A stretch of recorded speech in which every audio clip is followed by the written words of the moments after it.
The Grand Natural History Museum was a temple of silence and ancient dust. Tommy stepped inside, his shoes clicking sharply on the polished marble. He adjusted his collar, feeling the weight of the rules. He stopped before a large sign that warned, "Please do not touch anything." Standing as straight as a soldier, he made a silent vow to his reflection.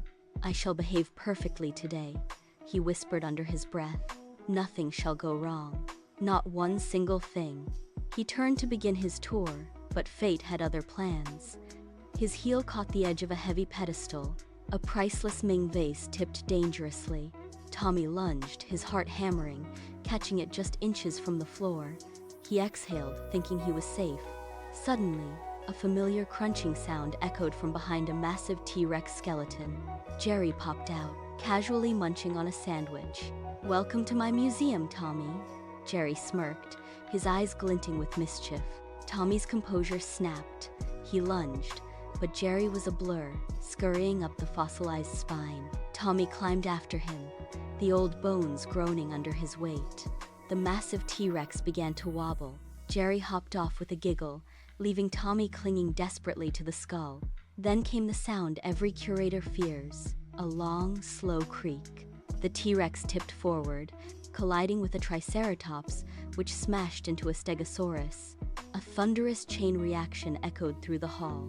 Within seconds, every skeleton in the wing lay in a chaotic pile of white bones. Tommy stood amidst the rubble, raising one finger. "I can explain," he stammered to the empty air. Jerry darted into the Egyptian room, seeking refuge among the mummies. He quickly wrapped himself in loose gauze, standing perfectly still like a cursed relic.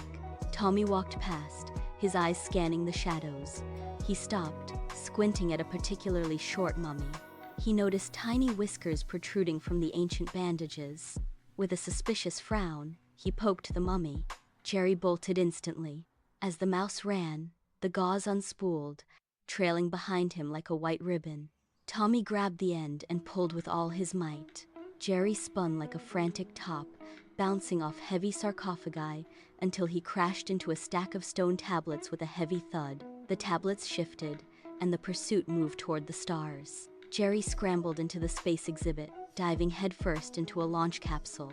Tommy scrambled in right after him, cornering the mouse.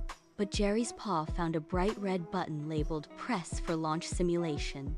The capsule roared to life, shaking with violent force. Tommy bounced off the padded walls like a pinball, his limbs flailing, while Jerry sat calmly in the corner, finishing his sandwich. Suddenly, the door flew open, ejecting them both into the gift shop.